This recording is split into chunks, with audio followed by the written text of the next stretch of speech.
Warning: the following podcast contains violent scenes that may be unsettling to some listeners.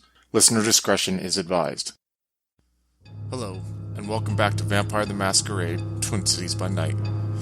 Homecoming is our second story arc that takes place in the spring of 2010 and in Twin Cities, Minnesota. Follow the story of Ophelia, a Toreador played by Alex, Jonathan, a Ventrue played by David, Katao, a Gangrel played by Joaquin, and William, a Ventrue played by Slavic, as they once again find themselves working together to find out who or what is targeting them and those close to them. If you'd like to contact us, you can reach out to us on Twitter at twin_cities_VTM or on Facebook at Twin Cities by Night. We hope you enjoy.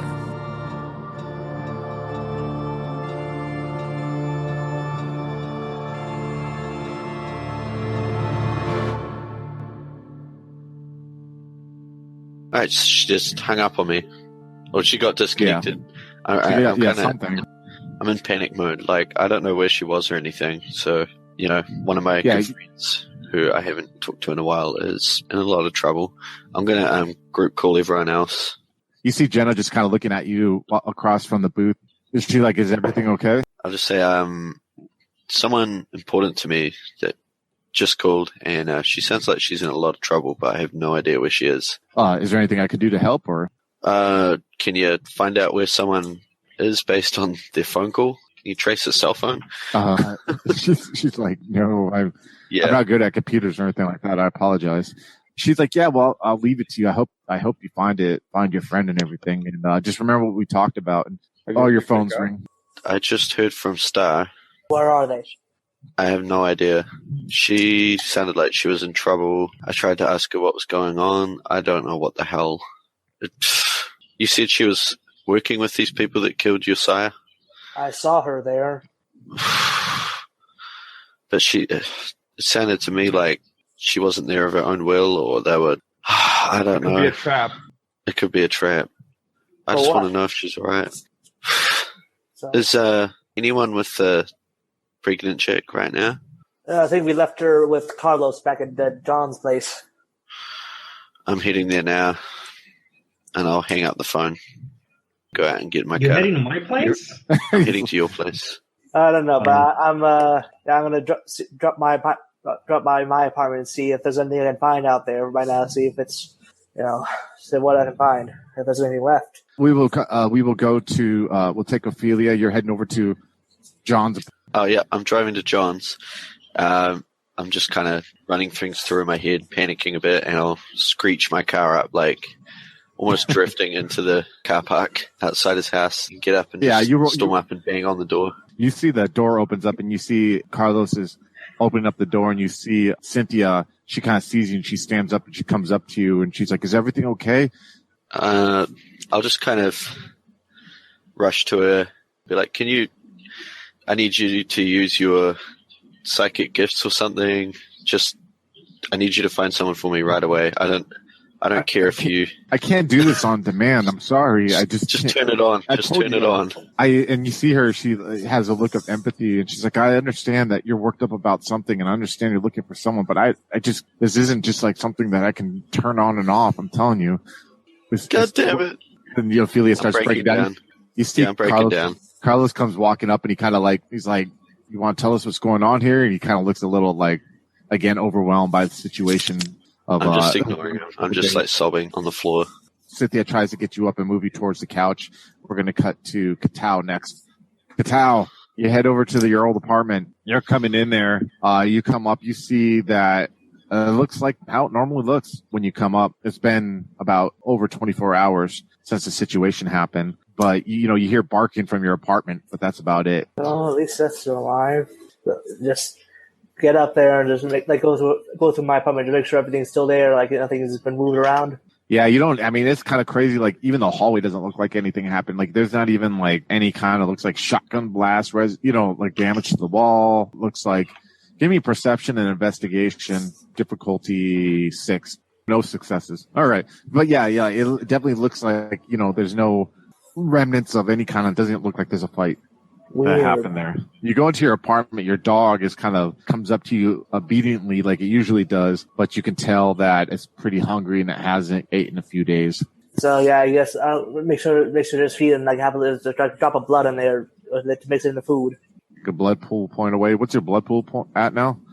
4. 4. Oh, you're getting a little hungry, Katao. You could see the dog. You could see his pulse in his neck while you're sitting there dumping your blood into his food. Yeah, you're definitely feeling the beast clinging along the back of your neck there with the recent events going on and everything like that. So I'm going to have you give me a self-control roll. Difficulty, let's do 6. Self-control, okay. I'm going to spend a willpower point on this too. All right, what's your willpower right now? Down to 6. All right. Yeah. Yeah, so you control yourself, and you can't believe for a second that you thought about maybe attacking your dog there for a second, but definitely it's time to consider feeding. Yeah, I need to make sure I don't have a repeat of last time, too. Finally, I'm going to try to break out the animalism and see if I can sort of like get the dog to see if they can like remember what the intruders smell like. Oh, man, you fucking caught me off guard with that shit, motherfucker. I didn't think about that. All right, let me pull out my book. What power animalism are you using? 1. I only have 1 dot in it. No role is necessary to talk with the animal, but the character must establish eye contact first. Issuing commands requires manipulation plus animal kin. The difficulty depends on the creature. Predatory mammals, wolf, cats, are difficulty 6. Other mammals, okay, so we'll say difficulty 6. We'll do manipulation plus animal kin difficulty 4. All right. Sound good to you? Yep. And I got 1, 2, 3, 4. All right. So you sit there, and how are you? Now let's think on an instinctual level, right? You got this animal. You can consider it like a similar nature as you and a rebel in the fact that kind of went and ate human flesh. You know what I mean? Which is kind of a thing that a lot of dogs, I think, in their nature go against. It's schooled. So how would you try to communicate, I guess, what you're trying to find out to it? Now, mind you, that they were in the hallway, right, when it happened. Yeah. Your apartment door faces the hallways. Dogs have like a crazy keen sense of smell, right? Exactly. Yeah. What are you trying to ask of it? Like what are you trying to ask of the dog? Because there's so many smells that were going on, you know. Yeah. So I guess I would try to ask, like, does it remember the group smell? Like, does it remember like how all of them were like bunched up, like all in one group? It was like mingling together like that. So the dog, what he says to you is through whimpers and different means of communication, he says that fear was the overall smell that he smelled. Really? But at the center of it was sex. That he smelled panic in one. And he smelled, and that was just from the group of people that were there waiting. Fear, sex, and panic. Yeah, he said he felt fear overall from the group except for one, which was the center of the group, which was sex. And then he felt panic from a couple of the people too.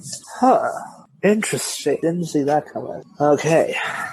I'm going to cut to Jonathan Chase. Yeah, you're at your club still? Okay. Your doors open up to your club. You're sitting there in your office. So you have people in the club, and you see, looking through your window that kind of faces in your office to the front door, the front door of the club. You see Ryan Cooksey walking up. Those of you who don't know, he's short, roughly 5'5", but he's close to 200 pounds. Has very well trimmed black beard in it. He's a Caucasian guy. Has combed over black hair with gray at the temples. Kind of just looks like when you see I don't want to use a cliche, like I don't want to use a corny, like easy to use the term like corporate fat cat, but you know what I mean? Kind of gives that vibe. Gold Rolex and all that stuff. And you see him walking in and he's looking around, and you and him have eyesight for a second, eye contact, Jonathan, and he kind of just raises his eyebrows and like asks, like kind of raises his shoulders, like, "Can I come in?" Or Well, when I see him coming through the door, the entrance, I'll get up and open my office door and wait for him to come to me. Yeah, so he comes walking towards you, kind of like he looks around the club, like he's kind of surprised at it actually, and he walks up towards you. He's like, "Is it all right I come in?" Come on in. I've been expecting you. And he goes ahead and has a seat at the chair that's obviously on the opposite end of your desk. So he sits back and he looks at you, and he's sitting there and he's like looking across from you, and he's like, "So sounds like you've been having an interesting time lately." Yeah, I'm a little unprepared for this whole vampire society thing. You haven't prepared me properly, or maybe I don't know how all this thing works. So could you, for me, what the sheriff of the city is supposed to be doing? He's like, I guess, well, we could talk about why later, but the sheriff, he's supposed to pretty much enforce all the traditions that you know about, that we taught you about, whatever the prince decrees when it comes to any kind of kindred law being broken. He's like, listen, the sheriff, their role is to enforce the prince's laws, which is usually the traditions, and to enforce them. But he's like, listen, you may not feel like you're adequately knowledgeable enough on the way that our society works here. He's like, but that in a way was a gift that I gave you. I know that we embraced you for a specific reason, but the reason I embraced you was that we just don't embrace anyone. We embrace people that we feel have potential. And then we thought we saw potential, and, you know, you helped us, and then we let you go about your way. But I hope you don't have a sense of abandonment. And if there is any sense of abandonment, it's not because of me. It was because of the decisions that are made by people above me. That's why I'm here, though. I'm here to repair a relationship, if that's what you want. I don't know if that's what you want. I don't know if it's too late to repair that. He's like, but things are getting interesting in the city now, more so than they have since I've been around. And you seem to be kind of caught in the middle of it, seems like, or people that you know. Yeah. Well, I'm in a pickle, actually. How's that? Well, you said you came here to repair our relationship. How serious are you about that? I'm very serious because I fucking feel bad about it. Is that what you want me to say? That I feel guilt? Listen, we're all in a power struggle. If it's not, we're all climbing the ladder in one form or another. If it's not here, or it's not whatever. And I was just following orders that I was told to be done by my sire. After all that happened, you served your purpose. We gave you a gift in return, and we let you go about your way. That's a lot more than we do for other people. And you seem to be doing something about it now, and he kind of motions his hands. Yeah, well, I'm making a grab for power. What do you mean by grab for power? Well, I have taken an active role in taking control of some of the influence within the city. What influence are you talking about? This right here is just the beginning. Talking about the entertainment, like getting into nightclubs and shit? This club ain't about entertainment. This club is about money. You had me at money. I'm still lost at what kind of what are you saying? This is a front? Is that what you're trying to imply? This is exactly a front. A front for what? For drugs. So you're wanting to get into this shit? It's just a quick, easy way to make money to start other businesses. And he sits back. You see me is rubbing and scratching his very shortly trimmed beard, and he looks at you and he's like, "Aren't you?" Let's be honest, and I think that you're an intelligent guy, or I wouldn't have befriended you. And we did have a friendship then. I don't want you to think that was fake. All right, and we wouldn't have brought you over. But you have to figure that there may be people of our kind who are already in the city that have vested into such trades, or may have our stakeholders in it. Aren't you really worried about stepping on their toes? I've already been stepping on people's toes. Every time I turn around, I'm stepping on somebody's dick. Some of these people's dick, the reason you're stepping on is probably because they got big fucking dicks, and you don't want to piss off those people. But he's not like this. He's like, you're starting to show your worth. What do you want from me? If someone were to come after me, would you be there to help protect me? Somebody that I can count on? Could. But here's the thing that I'd want in return. If you're going to go off on this venture, you're going to need backing, right? And I honestly think that some people in our clan are a little bit distracted to see areas that we can strengthen ourselves in, especially in the market that you're talking about. But there are some kindred here who are in the city who we believe, and no one goes, mind you, I would suggest that you follow this. People of our kind, we don't broadcast what we have our fingers dabbled in. You understand? You telling me that's fine. And I'm sure some of your peers of your little coterie know too. And that's fine. But I want to be going broadcasting this to everyone in our population, if you know what I mean. I'm here to back you. You got my backing, and I won't tell Ken about this. And Ken and Rogers don't need to know about this. And the Prince doesn't, whenever he's fucking around, doesn't need to fucking know about this. And yeah, I could back you a little bit. A little bit? I mean, you got to understand, stuff like this is baby steps. I think you would agree that I don't think you're planning to become the next Scarface, by the way, which would be a horrible idea in the Twin Cities. The one thing why we find that we like our little thing we have here is because of the lack of attention that these cities really bring, especially to the mainstream press, and we just kind of left alone here. We want to keep it that way. Are you understanding what I'm saying? Oh yeah, I've already made arrangements with the police department to keep them out of my business. I like that. That's very good. I'm not going to ask how, but what do you need from me? You're saying you want my backing if someone comes after you. Are you talking about like retaliation if someone does, or are you talking about what do you need? No, I'm not worried about the mortals. I'm worried about the vampires in the city that we don't know about. Well, I'll tell you this. You give me 10% of your earnings, from what you're going to make here? And due to the fact that of our relationship that we have, I'd be more than willing to, you can count on me as protection. 5%, and I'm going to give you some information that you might not know.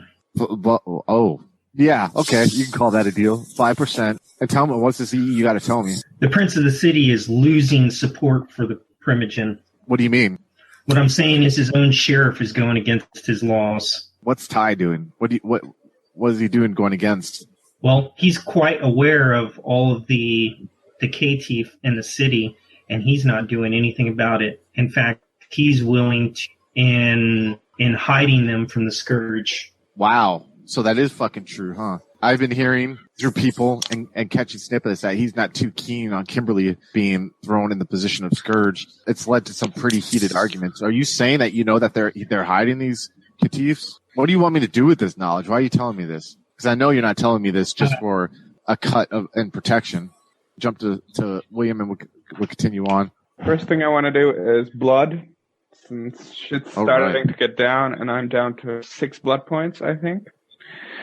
So I'm gonna call up. I'm just not gonna even sugarcoat it or anything. I'm just gonna show up at my blood doll's house. Two of them actually, since I want to take 2 blood points from each. Do you call them to meet you at the one house, or do you just do drive-bys real quick? I just drop by, and hi, blah blah blah. Suck their blood and get out. You sound so aggressive when you say it, but okay, you got 4 blood pool points. Okay. And now I think I'm gonna go to where the action is, so towards Jonathan's house. As you're driving toward Jonathan's house, you see Ophelia's car kind of parked all skewered in the driveway. You come up and you're able to park in front of his house. You see the lights on inside, and you walk up to the door. Seems on you. I guess I ring the bell. Carlos opens the door and he just kind of looks at you like, "What the fuck is going on here?" And you see behind him Ophelia and Cynthia on the couch, and Ophelia's like sobbing and everything. I got blood all over my face, I guess, from crying. Oh my god. So have you found out anything more about the situation? I'll just look up at him and I'll take that as a no. Not even reply. Okay, I guess I'll walk up to Ophelia and just, are you okay? Do you need something I can bring you? Can you find Sky for me? Can you trace his cell phone? I think only one person from our coterie would know how to do that. I know you don't like him, but I think it's the only way. I like Jonathan. He's just an asshole. Why don't I call Jonathan and you'll go clean yourself up, okay? I'll reach out and give William a hug. Okay, I guess I'll return. He's like, all right, it's gonna be okay. Clean up. We're gonna go have a shower at Jonathan's house. And I'm going to call Jonathan, obviously. While that is going on, we'll cut to you, Katal. What are you doing now, Katal? Okay, so I got information about that. So. Give me perception and animalkin difficulty. Let's do 6. No, I got 0 successes. Exactly. You're you're sort of trying to make sense. I mean, you can, I guess what I'm saying is you can try to figure out what he's trying to tell you by what I said to you, but you don't see any more deeper hidden meaning from it. Does that make sense? But I'm sure you could probably get an idea of what he was trying to tell you. All right. What do you think he was trying to tell you? What I think he was trying to say is that maybe only Markin, the rapist guy, was the guy in charge of the little coterie thing, and everyone else seems to be going along because they're terrified of him. That's a very good interpretation of it right there. That's a good call right there, Song. All right, so you're sitting there in your house while your dog's munching down. You're a little hungry. You're sitting there dwelling on this stuff. What are you going to do? I think I'm going to load up my dog into the car and I'm going to head down, see if I can head down to the Silver Dollar just to see if there's, because my thinking is that I need to have someone watch my back while I feed just so I don't go crazy. Oh, okay. So you're going to go try to feed at the Silver Dollar? Yeah, because my thinking is that if one of the other deputies are there, they probably had some experience, helping. Hopefully, with my bugs and what he did over the years. Okay, yeah, definitely. You drive up to the Silver Dollar. Same scenes normally where there's a bunch of bikes parked in front. You got a kind of guy standing out there smoking a cigarette. He sees you walking up. He doesn't even ask who you are this time. He just kind of steps aside. He's immortal, obviously.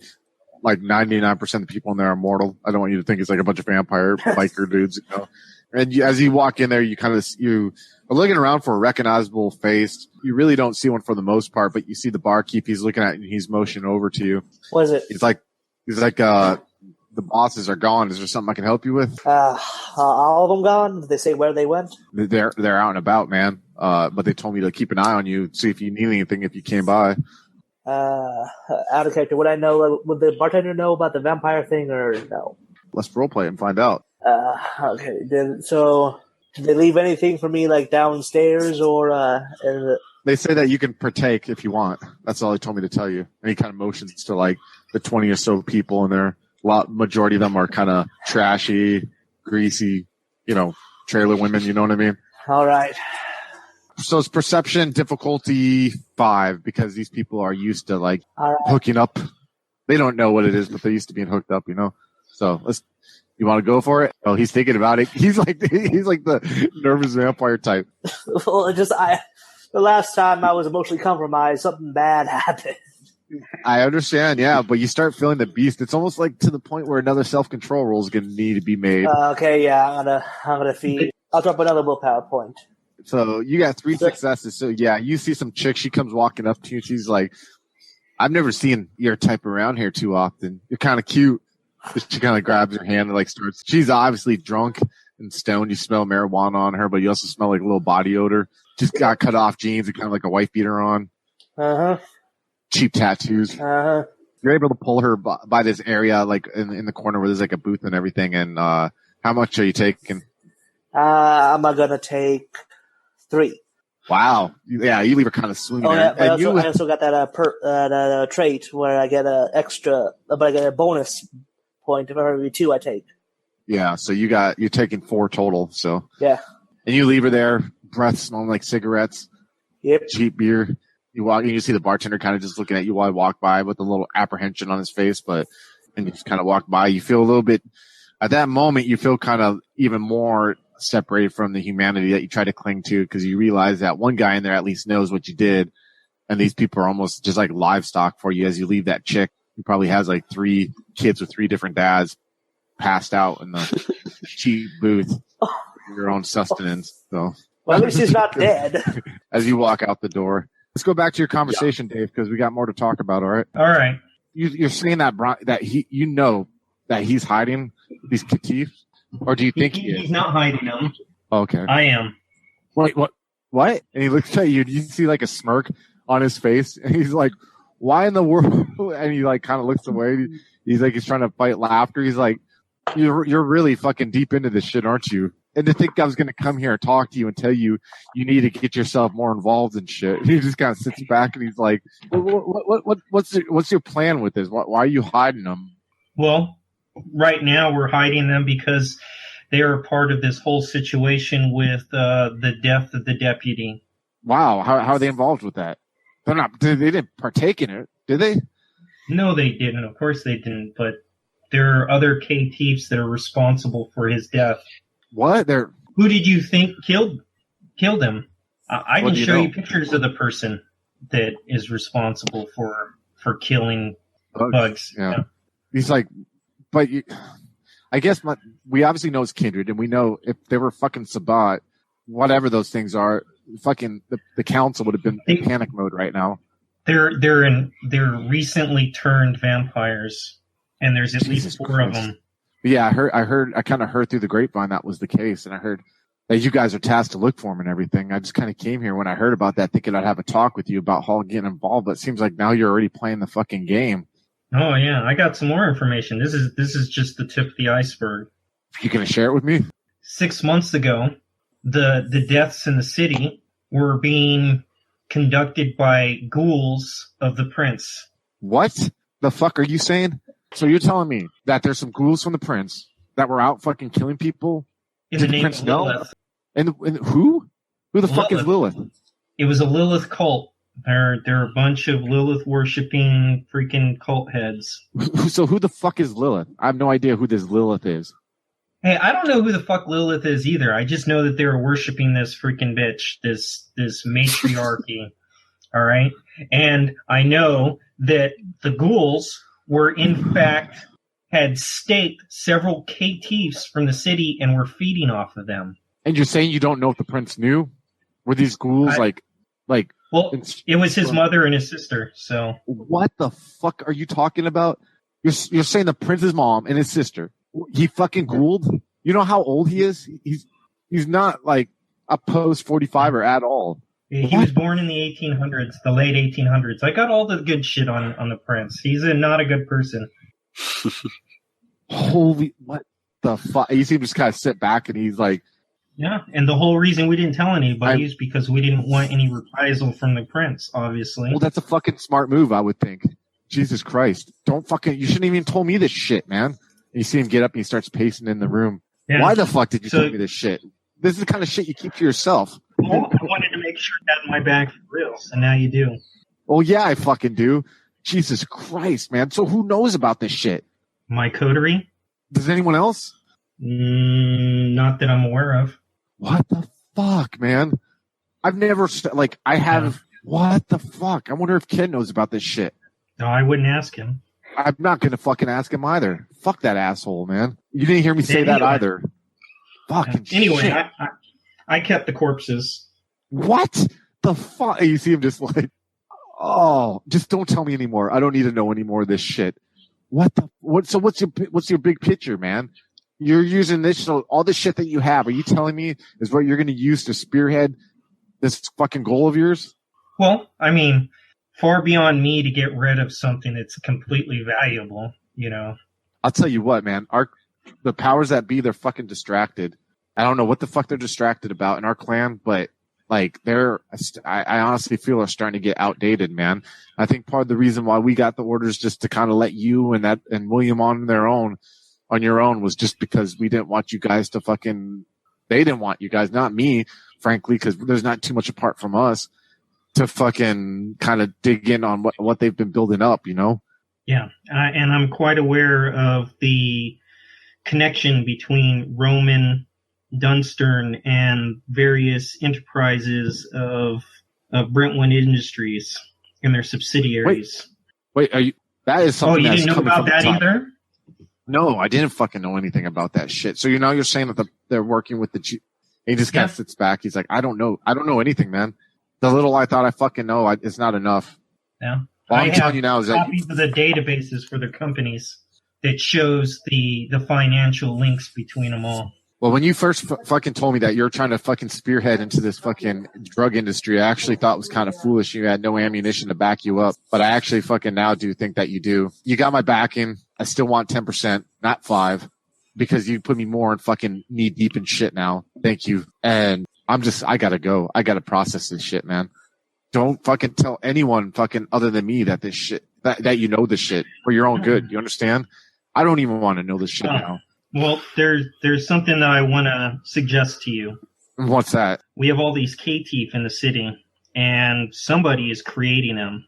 And the only way to stop it is to collect them and find out who's doing it. Yeah, that's what you guys have been tasked for, I would take it, right? No. I'm not entirely certain what we're tasked for. At the moment, all we're responsible for is gathering the individuals that killed Bugs. Oh, but you're talking about the caitiffs do you think they all have the same sire, like the ones who hurt Bugs, and then these guys, the two that you're hiding, or there's really no way to tell? I wouldn't make any assumptions on any of that, but obviously there's Kindred in the city that are moving around outside of the Camarilla. And they're creating a huge population of our kind. The only way to head any of this is to bring them into the fold, because they don't know what's going on. They don't know what they are. They don't know the rules.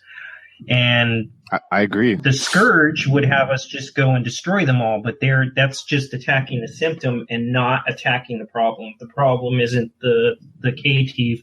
The problem are the individuals that are creating the caitiff. I agree with you, and I think what happened to that one, and I've never met a caitiff, and the first one I saw was the one that Kimberly brought in. I think it's inhumane, and I agree with you. I think they could be good pawns for what we need, but I have to warn you, walk a very fucking careful path with Kimberly.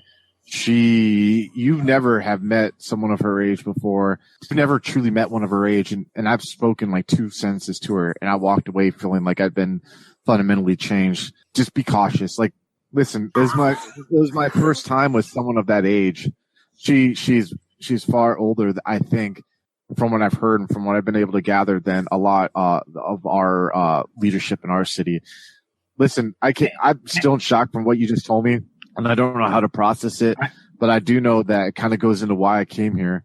And I do feel that you and your group need to get more. If you want to get these things done, you're going to have to wallow in the mud with our kind. And I would suggest that you looks like you have ammunition, looks like you're building material. Maybe you start making the moves. And if you need me to help guide you or you need advice, you can always feel free to contact me on that. All right. Okay. And with that said, I'm contacting you. Okay. What do you need advice for? I want to bring one of the K-Chiefs into Clan Ventrue. Oh man. Holy shit.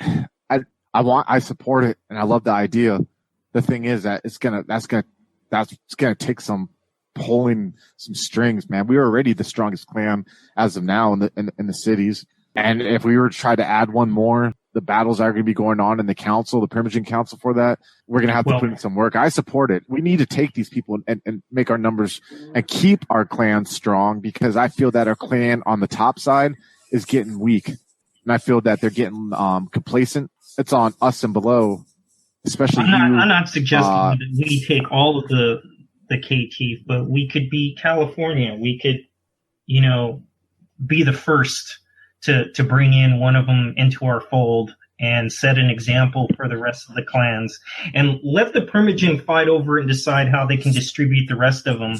But at least if we're the first to bring one of them into our fold, then it'll set a precedence. Well, I'm going to have to talk, and I'm going to have to find out who we can count as allies on this, but I'm afraid to utilize anyone from another clan, and fear that they're going to see this as being a power play.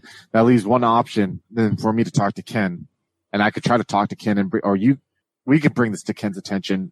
I can. It's up to you. I wouldn't mind being there with you. Well, how about this? Give me a couple days to set this up. We can go speak to Ken together about this, and we can see we can figure it out. Okay. I'm afraid we got to be very careful how we bring this to him, because if word travels back to Kimberly, who knows what that may cause. And I'm telling you, all the jokes aside, and all the comments, she scares me. And there's not that much anymore that scares me from what I've seen. Just being around her, it's like seeing a fossil of something that is far greater and far older than you are, and it just kind of puts everything into perspective. I just want you to tread carefully with that, okay? I mean, worst case comes to pass, I can put another ice chest in my basement. I don't know for what, but I don't need to know. Okay, I'm gonna go now. I need to process this, so I'll get to you in a couple days. All right? You see him just like shaking his head as he walks out the door. Hello, folks. Have you ever wished you could have an easy way to find gameplay videos and podcasts, or just media in general that deals with your favorite White Wolf role-playing games? Or have you ever wished you could find a forum to share gameplay that you have recorded, one which wouldn't be drowned out by random posts and discussion, so that your media could get the attention you want? Well, we have the answer for you in a Facebook group we run called White Wolf RPGs Gameplay and Media. The group is specifically ran with the sole intent of it being a one-stop shop for people to view or share media involving the games we all love. We take thorough steps to ensure the page does not become cluttered and is easy to traverse. We are currently over 1,000 members strong, and we are continuing to rapidly grow, with new media being shared every day. Stop on by. We hope to see you there.